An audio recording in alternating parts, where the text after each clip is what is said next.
ನಮಸ್ಕಾರ ಸ್ನೇಹಿತರೆ, ಇವತ್ತು ನಾವು ಕಾಲಚಕ್ರವನ್ನು ಸುಮಾರು 2300 ವರ್ಷಗಳಷ್ಟು ಹಿಂದಕ್ಕೆ ತಿರುಗೋಣ. ಕ್ರಿಸ್ತಪೂರ್ವ 320 ಆಸುಪಾಸು. ಭಾರತ ಇಂದು ನಾವು ಕಾಣುವಂತೆ ಒಂದಾಗಿರಲಿಲ್ಲ.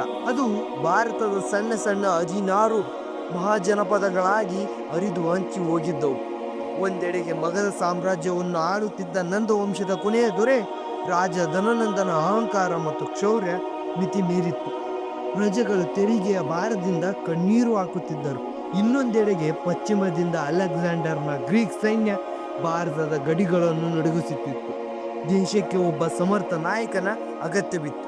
ಅದೇ ಸಮಯದಲ್ಲಿ ಅವಮಾನಕ್ಕೊಳಗಾದ ಒಬ್ಬ ಬ್ರಾಹ್ಮಣ ಪಂಡಿತ ಮಗಧದ ರಾಜ್ಯಸಭೆಯಿಂದ ಹೊರಬರುತ್ತಾರೆ. ಅವರೇ ಆಚಾರ್ಯ ಚಾಣಕ್ಯ.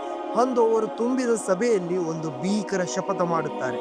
ಈ ಅಹಂಕಾರಿ ಧನನಂದನ ವಂಶವನ್ನು ನಿರ್ನಾಮ ಮಾಡುವವರೆಗೂ ನಾನು ಬಿಚ್ಚಿದ್ದ ಈ ಮುಡಿಯನ್ನು ಕಟ್ಟುವುದಿಲ್ಲ ಎಂದು. ಈ ಮಹಾ ಕಾರ್ಯಕ್ಕೆ ಅವರಿಗೆ ಒಬ್ಬ ಶಿಷ್ಯನ ಅಗತ್ಯವಿತ್ತು. ಒಬ್ಬ ಸಾಮಾನ್ಯ ಬಾಲಕನಲ್ಲಿ ಅಡಗಿದ್ದ ರಾಜಗುಣಗಳನ್ನು ಚಾಣಕ್ಯರು ಗುರುತಿಸಿದರು. ಆ ಹುಡುಗನೇ ಚಂದ್ರಗುಪ್ತ ಮೌರ್ಯ ಅವರು. ಇತಿಹಾಸದ ಈ ಇಬ್ಬರ ದಿಗ್ಗಜರ ಭೇಟಿ ಆ ಕ್ಷಣದಲ್ಲಿ ಅಖಂಡ ಭಾರತದ ಉದಯಕ್ಕೆ ನಾಂದಿ ಆಡಿತು. ಮಗಧದ ಬೀದಿಗಳಲ್ಲಿ ಅಂದು ಮಗಧದ ರಾಜ ಧನನಂದನ ಆಡಳಿತ ಹೇಗಿತ್ತೆಂದರೆ ಜನಸಾಮಾನ್ಯರು ಉಸಿರಾಡಲು ಹೆದರುತ್ತಿದ್ದರು. ಅತಿಯಾದ ತೆರಿಗೆ ಅಹಂಕಾರದ ಆಡಳಿತದಿಂದ ಇಡೀ ಸಾಮ್ರಾಜ್ಯವೇ ಬೇಸತ್ತಿತ್ತು. ಇದೇ ಸಂದರ್ಭದಲ್ಲಿ ಚಾಣಕ್ಯರು ತಕ್ಷಶಿಲೆಗೆ ಮರಳುವ ದಾರಿಯಲ್ಲಿ ಒಂದು ಕಾಡಿನ ಬಳಿ ಬರುತ್ತಾರೆ. ಅಲ್ಲಿ ಅವರಿಗೆ ಒಂದು ಅಚ್ಚರಿಯ ದೃಶ್ಯ ಕಾಣುತ್ತದೆ. ಕೇವಲ ಹುಡುಗರು ರಾಜ್ಯ ಕ್ರೀಡೆವೆಂಬ ಆಟವನ್ನು ಆಡುತ್ತಿರುತ್ತಾರೆ. ಅದರಲ್ಲಿ ಒಬ್ಬ ಬಾಲಕ ಎತ್ತರದ ಕಲ್ಲಿನ ಮೇಲೆ ಕುಳಿತು ರಾಜನಂತೆ ನ್ಯಾಯ ತೀರ್ಮಾನ ಮಾಡುತ್ತಿದ್ದಾನೆ. ಆ ಹುಡುಗನ ಧ್ವನಿಯಲ್ಲಿ ಗಾಂಭೀರ್ಯ, ಕಣ್ಣಿನಲ್ಲಿ ತೇಜಸ್ಸು ಚಾಣಕ್ಯವರನ್ನು ಸೆಳೆಯುತ್ತಿತ್ತು. ಆ ಹುಡುಗನೇ ನಮ್ಮ ಚಂದ್ರಗುಪ್ತ ಮೌರ್ಯ. ಚಾಣಕ್ಯರಿಗೆ ಅಂದು ಅರ್ಥವಾಯಿತು, ಮಗಧವನ್ನು ಆಳಲು ಬೇಕಾದ ಅರ್ಹತೆ ಈ ಬಾಲಕನಲ್ಲಿದೆ ಎಂದು. ಅವರು ಆ ಹುಡುಗನನ್ನು ತನ್ನೊಂದಿಗೆ ತಕ್ಷಶಿಲೆಗೆ ಕರೆದೊಯ್ಯುತ್ತಾರೆ. ಅಲ್ಲಿ ಶುರುವಾಯಿದ್ದೇ ಚಂದ್ರಗುಪ್ತ ಅವರ ಕಠಿಣ ಪರೀಕ್ಷೆ. ಮುಂದಿನ 8 ವರ್ಷಗಳ ಕಾಲ ಚಂದ್ರಗುಪ್ತ ಅವರು ಕೇವಲ ಶಿಷ್ಯನಾಗಿರಲಿಲ್ಲ, ಒಬ್ಬ ತಪಸ್ವಿಯಂತೆ ಬದುಕಿದ್ದರು. ವೇದ ಪುರಾಣ ಜ್ಞಾನಗಳ ಜೊತೆಗೆ ಕತ್ತಿ ವರಸೆ, ಕುದುರೆ ಸವಾರಿ ಮತ್ತು ಶತ್ರುಗಳನ್ನು ಸೋಲಿಸುವ ಕುಟುಕ ನೀತಿಯನ್ನು ಚಾಣಕ್ಯರು ಅವರು ಧಾರೆ ಎರೆದಿದ್ದರು. ಚಾಣಕ್ಯರು ಅವರನ್ನು ಎಷ್ಟು ಕಠಿಣವಾಗಿ ಸಿದ್ಧಪಡಿಸಿದ್ದೆಂದರೆ ಅವರ ಆಹಾರದಲ್ಲಿ ಪ್ರತಿದಿನ ಸ್ವಲ್ಪ ಸ್ವಲ್ಪ ವಿಷವನ್ನು ಬೆರೆಸುತ್ತಿದ್ದರು. ಯಾಕೆ ಗೊತ್ತಾ? ಈ ಶತ್ರುಗಳು ಎಂದಾದರೂ ವಿಷವನ್ನಿಕ್ಕಿ ಅವರನ್ನು ಕೊಲ್ಲಲು ಪ್ರಯತ್ನಿಸಿದರೆ ಅದು ಅವರ ದೇಹಕ್ಕೆ ಪ್ರತಿರೋಧ ಒಡ್ಡಲಿ ಎಂಬ ಕಾರಣಕ್ಕೆ. ಈಗ ಚಂದ್ರಗುಪ್ತ ಅವರು ಒಬ್ಬ ಮಹಾನ್ ಯೋಧನಂತೆ ಸಿದ್ಧರಾಗಿದ್ದಾರೆ. ತಕ್ಷಶಿಲೆಯಲ್ಲಿ ತರಬೇತಿ ಮುಗಿಸಿದ ನಂತರ ಚಂದ್ರಗುಪ್ತನ ಮುಂದೆ ಇದ್ದಿದ್ದು ದೊಡ್ಡ ಸವಾಲು. ಮಗಧದ ಲಕ್ಷಾಂತರ ಸೈನ್ಯದ ಬೃಹತ್ ಪಡೆಯನ್ನು ಎದುರಿಸಲು ಇವರ ಬಳಿ ಕೇವಲ ಚಾಣಕ್ಯ ಅವರ ಬುದ್ಧಿವಂತಿಕೆ ಮತ್ತು ತನ್ನ ಆತ್ಮವಿಶ್ವಾಸ ಮಾತ್ರ ಇತ್ತು. ಚಾಣಕ್ಯರು ಮತ್ತು ಚಂದ್ರಗುಪ್ತರು ಮೊದಲು ಮಾಡಿದ್ದು ಸೈನ್ಯ ಸಂಘಟನೆ. ಅವರು ನಗರದ ಕಡೆಗೆ ಹೋಗದೆ ಕಾಡು ಮೇಡುಗಳಲ್ಲಿ ಅಲೆದಾಡಿ ಅಲ್ಲಿದ್ದ ಶೂರ ಬುಡಕಟ್ಟು ಜನಾಂಗವನ್ನು, ಕಿರು ರಾಜ್ಯಗಳ ಸೈನ್ಯವನ್ನು ಒಗ್ಗೂಡಿಸಿದರು.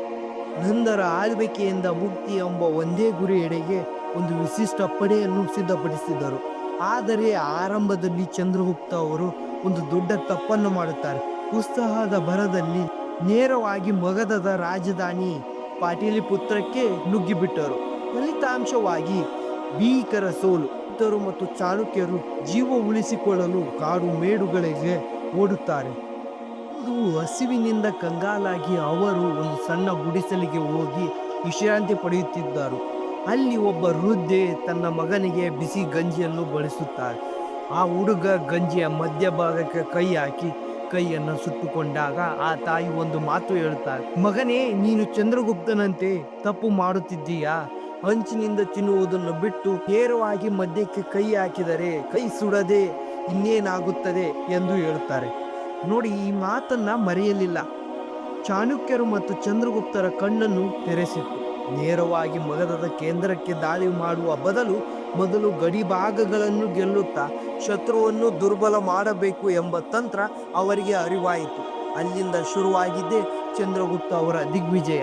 ಮೊದಲನೇ ಹೆಜ್ಜೆ. ಚಂದ್ರಗುಪ್ತ ಅವರು ಈ ಗಂಜಿ ಪಾಠದಿಂದ ಕೇವಲ ಯುದ್ಧ ತಂತ್ರವನ್ನು ಅಷ್ಟೇ ಅಲ್ಲ, ತಾಳ್ಮೆಯನ್ನೂ ಕಲಿತರು. ಗಂಜಿಯ ಪಾಠ ಕಲಿತ ಮೇಲೆ ಚಂದ್ರಗುಪ್ತ ಮತ್ತು ಚಾಣಕ್ಯ ಅವರ ಶೈಲಿ ಸಂಪೂರ್ಣ ಬದಲಾಯಿತು. ಅವರು ಪಾಟಲಿಪುತ್ರದ ಮೇಲೆ ನೇರವಾಗಿ ದಾಳಿ ಮಾಡುವ ಬದಲು ಮೊದಲು ಮಗಧದ ಸುತ್ತಮುತ್ತಲಿನ ಸಣ್ಣ ರಾಜ್ಯಗಳನ್ನು ಒಂದಾದ ಮೇಲೊಂದರಂತೆ ಗೆಲ್ಲುತ್ತಾ ಬಂದರು. ಶತ್ರುವಿನ ಆರ್ಥಿಕ ಮತ್ತು ಸೈನ್ಯದ ಶಕ್ತಿಯನ್ನು ಹೊರಗಿನಿಂದಲೇ ಕುಗ್ಗಿಸತೊಡಗಿದರು. ಅಂತಿಮವಾಗಿ ಮಗಧದ ರಾಜಧಾನಿಯಾದ ಪಾಟಲಿಪುತ್ರವನ್ನು ಚಂದ್ರಗುಪ್ತನ ಸೈನ್ಯ ಸುತ್ತುವರಿದಿತ್ತು. ಒಳಗಿದ್ದ ಧನನಂದನಿಗೆ ಅಚ್ಚರಿಯ ಮೇಲೆ ಅಚ್ಚರಿ. ತಾವು ತುಳಿದು ಹಾಕಿದ ಒಬ್ಬ ಸಾಮಾನ್ಯ ಹುಡುಗ ಇಂದು ಲಕ್ಷಾಂತರ ಸೈನ್ಯದೊಂದಿಗೆ ತನ್ನ ಕೋಟೆಯ ಬಾಗಿಲ ಮುಂದೆ ಬಂದು ನಿಂತಿದ್ದಾನೆ. ಯುದ್ಧ ಕೇವಲ ಕತ್ತಿಗಳಿಂದಲ್ಲ, ಇದು ಚಾಣಕ್ಯ ಅವರ ಬುದ್ಧಿವಂತಿಕೆಯ ಯುದ್ಧವಾಗಿತ್ತು. ಧನನಂದನ ಸೈನ್ಯದೊಳಗೆ ಅಸಮಾಧಾನ ಹರಡುವಂತೆ ಮಾಡಿದ್ದರು.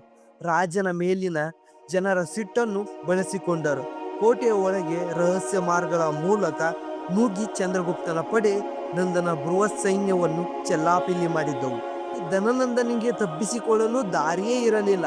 ಅರಮನೆಯ ಒಳಗೆ ಚಂದ್ರಗುಪ್ತ ಮತ್ತು ಧನನಂದನು ಮುಖಾಮುಖಿಯಾಗಿದ್ದರು. ಅಂದು ಚಾಣಕ್ಯರಿಗೆ ಅವಮಾನ ಮಾಡಿದ ಅದೇ ರಾಜ್ಯಸಭೆಯಲ್ಲಿ ಚಂದ್ರಗುಪ್ತ ಧನನಂದನನ್ನು ಸೋಲಿಸಿ ಮಗಧದ ಸಿಂಹಾಸನವನ್ನೇರಿದ್ದ.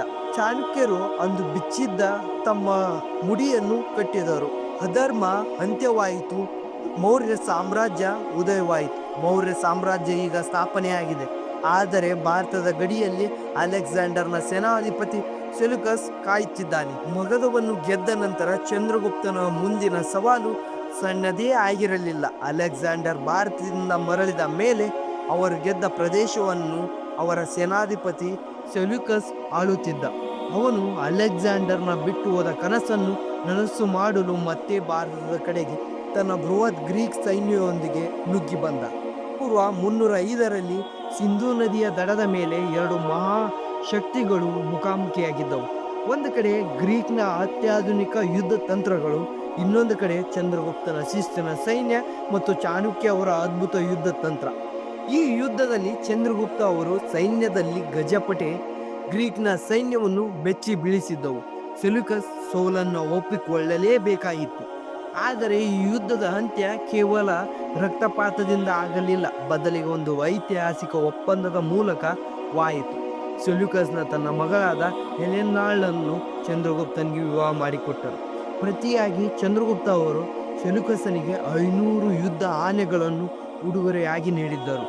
ಈ ಒಪ್ಪಂದದ ಫಲವಾಗಿ ಇಂದಿನ ಅಫ್ಘಾನಿಸ್ತಾನ್ ಮತ್ತು ಬಲೂಚಿಸ್ತಾನದ ಹೊರಗಿನ ಪ್ರದೇಶಗಳು ಮೌರ್ಯ ಸಾಮ್ರಾಜ್ಯದ ಭಾಗವಾಗಿದ್ದವು. ಹೀಗೆ ಹಿಮಾಲಯದಿಂದ ಹಿಡಿದು ಮೈಸೂರಿನವರೆಗೆ, ಬಂಗಾಳದಿಂದ ಹಿಡಿದು ಅಫ್ಘಾನಿಸ್ತಾನದವರೆಗೆ ಹಬ್ಬಿದ್ದ ಅಖಂಡ ಭಾರತದ ನಿರ್ಮಾಣವಾಗಿತ್ತು.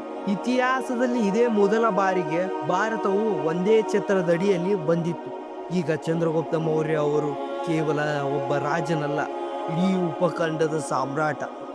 ಅರ್ಧಕ್ಕಿಂತ ಹೆಚ್ಚು ಏಷ್ಯಾವನ್ನಾಳಿದ ಸಾಮ್ರಾಟ ಚಂದ್ರಗುಪ್ತ ಅವರ ಬದುಕಿನಲ್ಲಿ ಒಂದು ದೊಡ್ಡ ಬದಲಾವಣೆ ಕಾದಿತ್ತು. ಮಗಧದಲ್ಲಿ ಸತತ 12 ವರ್ಷಗಳ ಕಾಲ ಭೀಕರ ಕ್ಷಾಮ್ಯ ಉಂಟಾಗಿತ್ತು. ಹಸಿವಿನಿಂದ ಜನರು ತತ್ತರಿಸುತ್ತಿದ್ದರು. ಇದನ್ನು ಕಂಡ ಸಾಮ್ರಾಟನ ಮನಸ್ಸು ಕರಗಿತ್ತು. ಅಧಿಕಾರ, ಸಂಪತ್ತು ಮತ್ತು ವೈಭವ ಯಾವುದೂ ಮನುಷ್ಯನ ಸಂಕಟವನ್ನು ದೂರ ಮಾಡಲಾಗುವುದು ಎಂಬ ಸತ್ಯ ಅವರಿಗೆ ಅರಿವಾಯಿತು. ಅದೇ ಸಮಯದಲ್ಲಿ ಒಬ್ಬ ಜೈನ ಮುನಿ ಭದ್ರಬಾಹುಗಳ ಪ್ರಭಾವಕ್ಕೆ ಒಳಗಾಗಿದ್ದರು. ಇಡೀ ಸಾಮ್ರಾಜ್ಯವನ್ನು ತನ್ನ ಮಗನಾದ ಬಿಂದುಸಾರನಿಗೆ ಹಸ್ತಾಂತರಿಸಿದರು. ಕಿರೀಟವನ್ನು ಕಳಚಿಟ್ಟು ಒಬ್ಬ ಸಾಮಾನ್ಯ ಸನ್ಯಾಸಿಯಾಗಿ ಅವರು ದಕ್ಷಿಣ ಭಾರತದ ಕಡೆಗೆ ಪಯಣ ಬೆಳೆಸಿದರು. ಅವರು ಬಂದು ತಲುಪಿದ್ದು ಇಂದಿನ ಕರ್ನಾಟಕದ ಹಾಸನ ಜಿಲ್ಲೆಯಲ್ಲಿರುವ ಶ್ರವಣಬೆಳಗೊಳಕ್ಕೆ. ಅಲ್ಲಿ ಚಂದ್ರಗಿರಿಯ ಬೆಟ್ಟದ ಮೇಲೆ ಕುಳಿತು ಸಲ್ಲೇಖನ ವ್ರತವನ್ನು ಆಚರಿಸಿದರು. ಅಂದರೆ ಆಹಾರ ತ್ಯಜಿಸಿ ದೇವರ ಧ್ಯಾನ ಮಾಡುವುದನ್ನು ಕೈಗೊಂಡರು. ಒಬ್ಬ ಸಾಮ್ರಾಟನಾಗಿ ಜೀವನ ಆರಂಭಿಸಿದ ವ್ಯಕ್ತಿ ಅಂತಿಮವಾಗಿ ಒಬ್ಬ ವೈರಾಗಿಯಾಗಿ ಮೋಕ್ಷ ಅಪ್ಪಿದರು. ಇಂದು ಚಂದ್ರಗುಪ್ತ ಮೌರ್ಯ ಅವರು ಕೇವಲ ಇತಿಹಾಸದ ಪುಸ್ತಕದಲ್ಲಿರುವ ಹೆಸರಲ್ಲ, ಅವರು ಭಾರತಕ್ಕೆ ನೀಡಿರುವ ಕೊಡುಗೆ ಅಪಾರ. ಒಗ್ಗೂಡುವಿಕೆ, ಹರಿದು ಹೋಗಿದ್ದ ಭಾರತ ಒಂದೆಡೆಗೆ ರಾಷ್ಟ್ರವಾಗಿ ರೂಪಿಸಿದ ಕೀರ್ತಿ ಅವರಿಗೆ ಸಲ್ಲುತ್ತದೆ. ಆಡಳಿತ, ಇವರು ಮತ್ತು ಚಾಣಕ್ಯ ಅವರು ರೂಪಿಸಿದ ಆಡಳಿತ ವ್ಯವಸ್ಥೆ ಇಂದಿನ ಅನೇಕ ಸರ್ಕಾರಿಗಳಿಗೆ ಸ್ಫೂರ್ತಿಯಾಗಿದೆ. ಸಂಸ್ಕೃತಿ, ಭಾರತದ ಶೌರ್ಯ ಮತ್ತು ಜ್ಞಾನ ಜಗತ್ತಿಗೆ ಪರಿಚಯಿಸಲು ಇವರೇ ನಾಂದಿ ಆಡಿದ್ದರು. ಶೂನ್ಯದಿಂದ ಸಾಮ್ರಾಜ್ಯವನ್ನು ಕಟ್ಟಿದ ಚಂದ್ರಗುಪ್ತ ಅವರ ಕಥೆ ನಮಗೆ ಕಲಿಸುವುದು ಒಂದೇ: ಗುರಿ ದೊಡ್ಡದಾಗಿರಲಿ ಮತ್ತು ಚಾಣಕ್ಯರಂತಹ ಗುರು ಜೊತೆಗಿರಲಿ. ಈ ಜಗತ್ತಿನಲ್ಲಿ ಅಸಾಧ್ಯವಾದದ್ದು ಯಾವುದೂ ಇಲ್ಲ. ನೋಡಿ, ಈ ವಿಡಿಯೋ ನಿಮಗೆ ಇಷ್ಟ ಆಗಿದೆ ಅನ್ಕೊಳ್ತೀನಿ. ಇಷ್ಟ ಆದರೆ ಈ ಚಾನಲ್ನ ಸಬ್ಸ್ಕ್ರೈಬ್ ಮಾಡ್ಕೊಳ್ಳಿ. ಮತ್ತೆ ನೆಕ್ಸ್ಟ್ ವಿಡಿಯೋದಲ್ಲಿ ಸಿಗೋಣ. ಓಕೆ.